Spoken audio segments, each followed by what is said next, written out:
Salut les magiciens, ici Totoro et bienvenue dans l'entre du deck. Aujourd'hui on attaque la ronde numéro 3 du DTC qui a eu lieu début décembre. Il verra s'affronter Amalia contre Glarb. Allez c'est parti, alors je n'ai pas réussi à retrouver le nom du joueur d'Amalia, je m'en excuse déjà. Je sais simplement que le joueur de droite c'est Julien. On le verra qu'il y a eu un bon tournoi.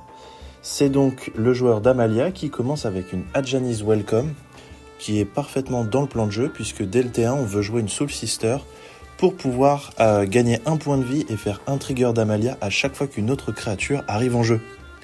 Du côté de Julien, on joue plutôt contrôle un petit peu combo quand même, avec Sotlash qui permet d'exiler toutes les cartes de notre bibliothèque, ou Tainted Pact éventuellement, avec un effet de Laboratory Maniac qui dit qu'on gagne la partie si on devait piocher mais qu'on n'a plus de créatures dans notre plus de cartes dans notre bibliothèque.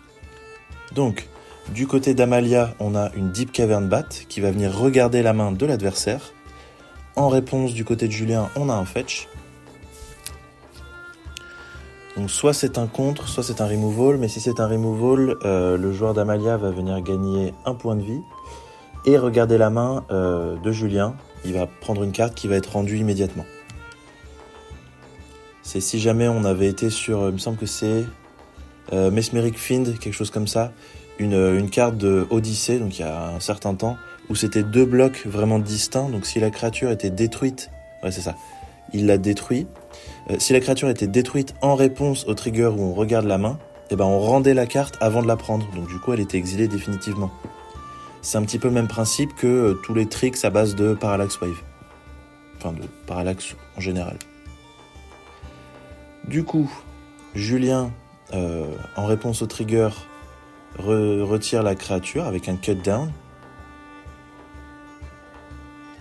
Et il me semble qu'il y avait eu un petit call judge pour demander, voilà, est-ce que le joueur d'Amalia voit la main du joueur de Glarb ou pas. La réponse étant oui, puisque la créature touche le board et en réponse à son trigger, du coup, il montre la main. Donc voilà, un petit échange de formalités. Ça permet aussi aux joueurs d'Amalia de voir un peu la teneur, alors déjà de quelle version Julien joue Glarb, puisqu'on a pu voir quelques versions Reanimator, des versions contrôle, des versions combo. Il y a quand même de quoi s'amuser. Mais ça lui permet aussi de savoir, est-ce qu'il y a des contres, est-ce que je peux y aller en ayant l'information. Donc cette prise d'information est à mon sens très importante. Du coup, Julien pose son deuxième terrain et passe son tour directement. Donc, alors on voit pas forcément beaucoup avec le reflet, mais il me semble qu'il y a Orcish Bowmasters. Il doit y avoir un Drone in the Lock. Après, je vois pas trop. Du coup, pour 2, Amalia. En réponse, Remand. On renvoie Amalia en main, on temporise un tour supplémentaire. Giver, c'est un très bon follow-up qui en plus fait gagner un point de vie sur Ajani's Welcome.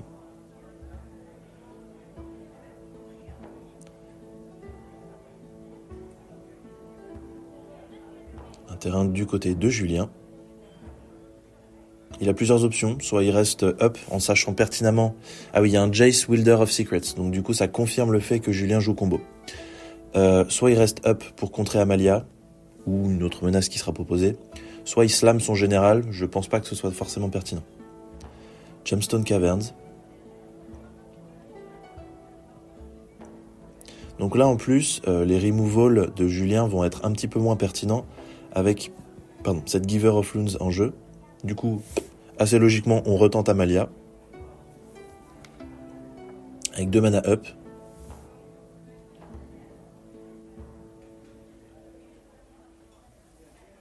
Alors, qu'est-ce que Julien va nous proposer ? Pour 1 mana, il fait un Consider. Du coup, il fait Surveil 1, Draw 1. C'est intéressant de voir à quel point le deck Glarb a pas mal de synergie, que ce soit avec des cartes à valeur de mana 4 ou plus au-dessus de sa bibliothèque, mais aussi avec son cimetière. On pense typiquement à Tassigur qui va venir exiler des cartes des cimetières pour se lancer avec son Delve. On pense également au nouvel Oculus qui exile 6 cartes du cimetière et qui propose un board assez conséquent. mais aussi les classiques Snapcaster Mage et compagnie. Donc c'est vraiment intéressant en tout cas, je trouve. Ce nouveau brew Dimir contrôle, et du coup Dimir X en rajoutant du vert au lieu du rouge ou éventuellement du blanc. C'est assez chouette en tout cas, je trouve. Et ça vient surtout remplacer Leovold qui n'a pas réussi à s'adapter au power creep du format. Du coup, j'ai pas bien suivi ce qui s'était passé, il a engagé un terrain. Je pars dans mes pensées mais j'ai oublié de regarder ce qui se passe. Du coup, il me semble qu'il y a eu un fetch surveil. Ah oui d'accord, donc Amalia résolu, fetch surveil en fin de tour, on reprend le tour du côté de Julien.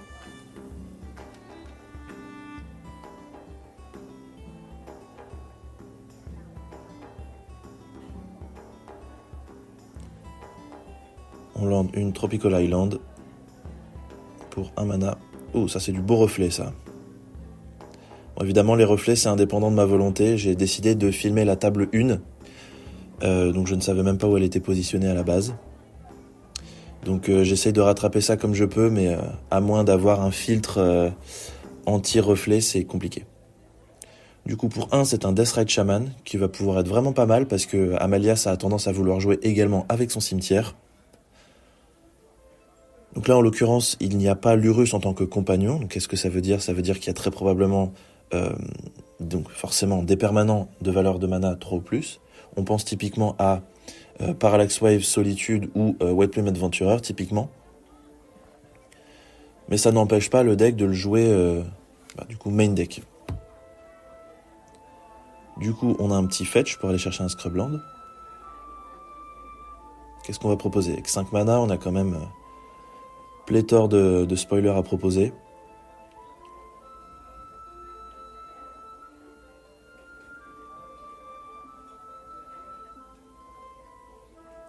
Stalactite Stalker, pas facile à dire. Alors ça c'est une créature qui est également intéressante parce qu'il va venir très vite être overstaté par rapport au petit mana noir qu'on va dépenser pour le lancer. Et ça peut agir même donc soit en tant que menace, littéralement avec sa capacité, soit en tant que removal avec sa deuxième qui va venir payer 3, sacrifier et donner -X. Ça permet de tourner autour de l'indestructible et tout ce qui s'ensuit. Donc petit gain de points de vie. Et ensuite, Sorin Markov.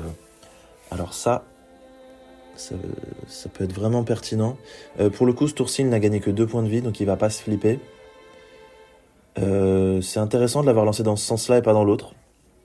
Peut-être qu'il faisait un test spell avec le Stalker pour pouvoir résoudre son Sorin.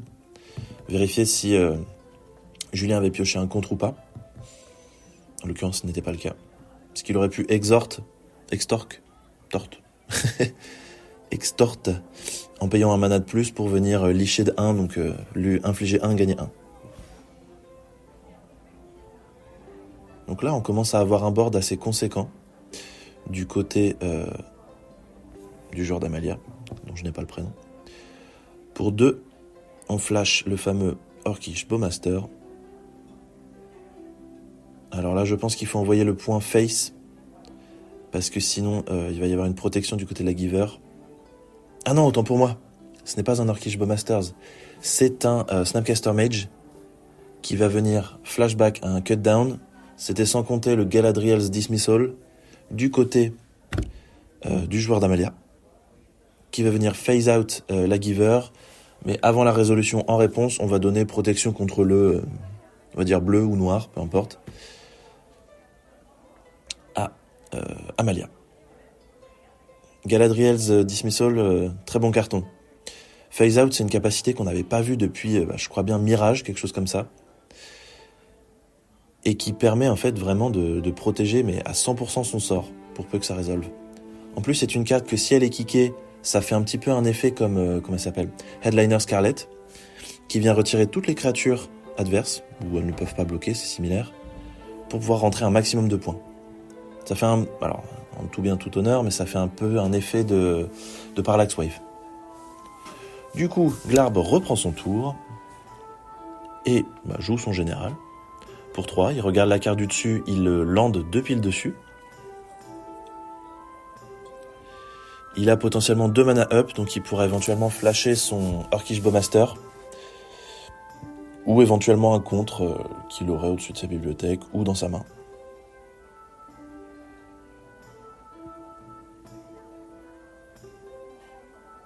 La question que je me pose, c'est est-ce qu'on peut lancer des sorts alternatifs je pense typiquement à Force of Will. Est-ce qu'on peut pitcher une carte bleue pour lancer une faute depuis le dessus de sa bibliothèque Cast spell with mana value 4 or greater from the top of your library. Je sais pas trop, faudra que je demande à un judge. Alors, on en est où? Pour 3, a priori c'est un sacrifice du Stalactite Stalker qui va venir retirer le Snapcaster Mage. Donc il y a eu un call judge, il me semble, entre les deux. De la petite coupure. Et ensuite, le joueur d'Amalia va venir lancer un Return to the Ranks en convoquant 3. Et en plus, il va venir Extorque. Donc là, ça va cibler un certain nombre de créatures dans son cimetière de valeur de mana 2 ou moins et les faire revenir en jeu. Si ça résout, bien sûr. Parce que là, il est full tap. Il me semble que le Extort, ça résout également du coup, à la résolution du spell. Donc si le spell est contré, il n'y a pas d'Extort. Du coup, pour 2, en exilant un terrain, qu'est-ce qu'il va nous proposer?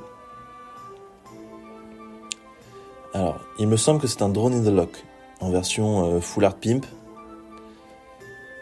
qui va venir du coup contrer ce Return to the Ranks.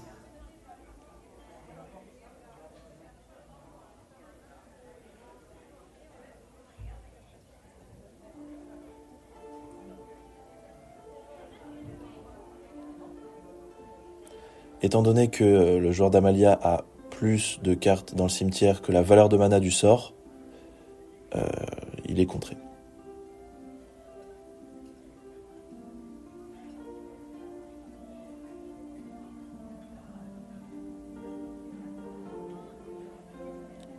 Du coup, on reprend son tour du côté de Julien, le joueur de Glarb. Donc là, il creuse vraiment pour essayer de se trouver un Tainted Pact ou n'importe quoi, pour essayer de clôturer la partie. Pour 4, peut-être le Jace.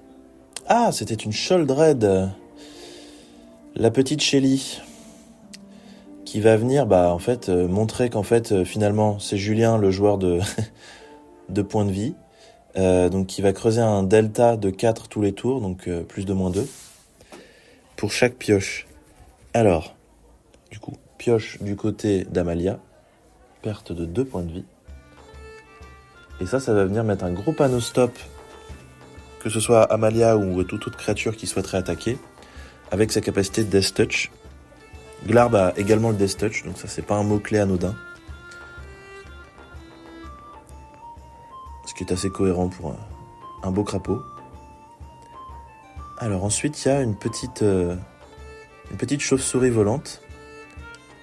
Alors donc pour 1, on a une 1-1, vol lien de vie au début de notre étape de fin. Si on est descendu, on regarde 1. D'accord.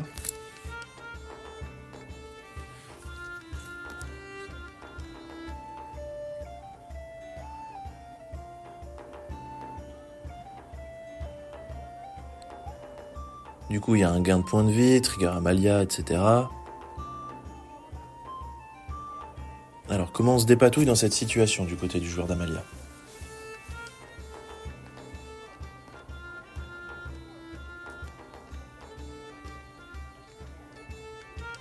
Du coup, je vois pas trop comment, mais a priori il est descendu. Il a peut-être fait quelque chose. Donc là, il applique un regard 1. A priori, il met en dessous. En fin de tour, pour un mana vert, on va venir exiler une créature pour regagner 2 PV. Toujours en fin de tour, on applique un Surveil 2 avec la capacité de Glarb. Ça permet vraiment de filtrer très très fort. Et Julien sait pertinemment qu'il a une pièce de combo en main, il cherche la deuxième. Et avec Sholdred, entre autres, il a réussi à temporiser la partie au niveau, en tout cas, du board state. Du coup, pioche, trigger Sholdred, il lande depuis le dessus de sa bibliothèque.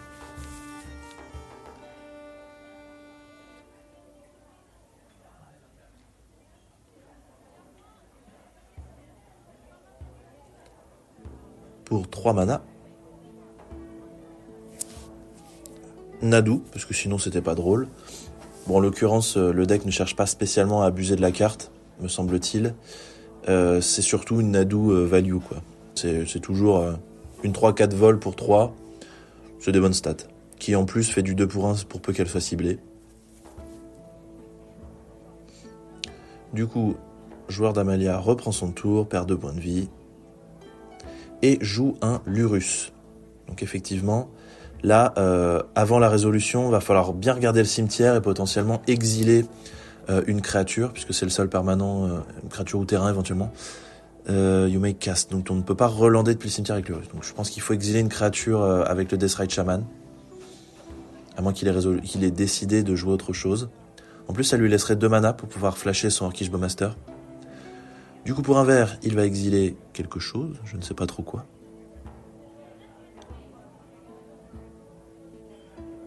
Peut-être le Stalker.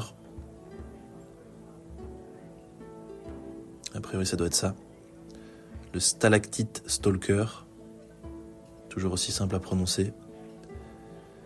Donc, il y a le Lurrus qui arrive en jeu. Trigger Adjani's Welcome. Gain de points de vie. Trigger Amalia.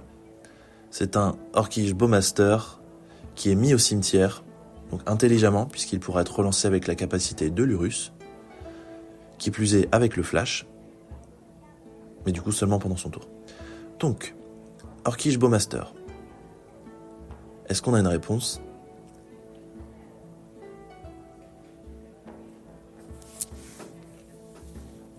En sachant qu'il y a la Giver of Loons qui est en jeu, donc il faut quand même faire attention à pas vouloir ping le Bowmaster adverse avec son propre Bowmaster. C'est un piège.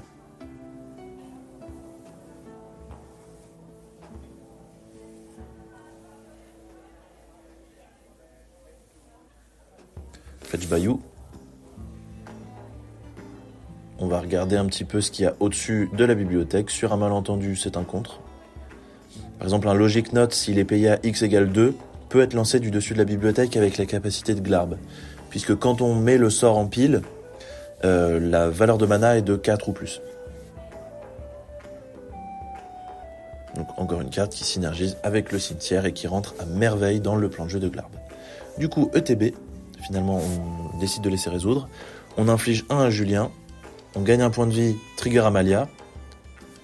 On repose un orc, on regagne 1, re-trigger Amalia.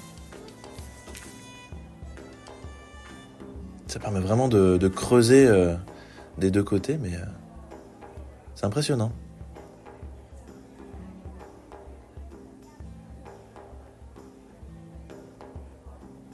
Alors je ne sais pas trop comment s'appelle la carte blanche qu'on voit à moitié là, qui a été meulée. Je sais simplement que c'est pour un incolore, un blanc, c'est un rituel qui renvoie une créature du cimetière en jeu avec une valeur de mana de 3 ou moins. J'ai un petit doute s'il y a un marqueur +1/+1 qui se balade ou si c'est éventuellement les artefacts aussi. C'est une carte de Brother War, il me semble. Du coup, on a gagné 3 PV. On peut flip Sorin. 3 PV, ça va être un tout petit peu short pour venir tuer que ce soit Glarb, Sholdred ou éventuellement Nadu. Je pense pas que le Deathrite Shaman soit si problématique que ça. Donc à mon avis, ce sera un +2 pour créer un jeton food.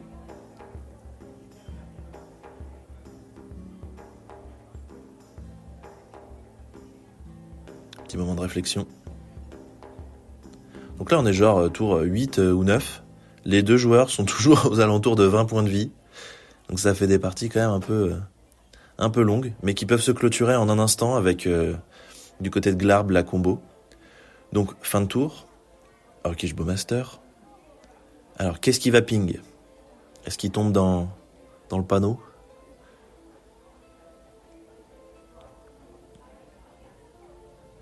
Ah mince, a priori, petite erreur de lecture du joueur de Glarb. Je pense qu'il a ciblé le Orcish Bowmaster. En réponse, protection contre le noir avec Giver. Auquel cas, l'Orcish Bowmaster du joueur de Glarb n'amassera pas Orc 1. Étant donné qu'il faut que la cible résolve, sinon ça fait fizzle le sort.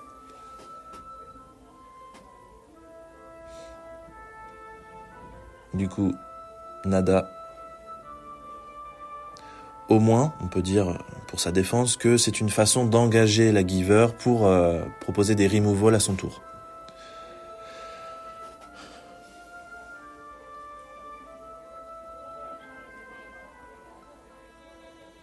Phase d'attaque avec Nadu, on grappille des petits points.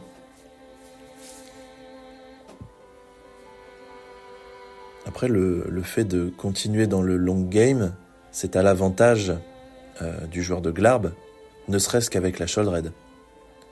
Alors en l'occurrence, on va venir mettre des petits coups de pied dans Sorin.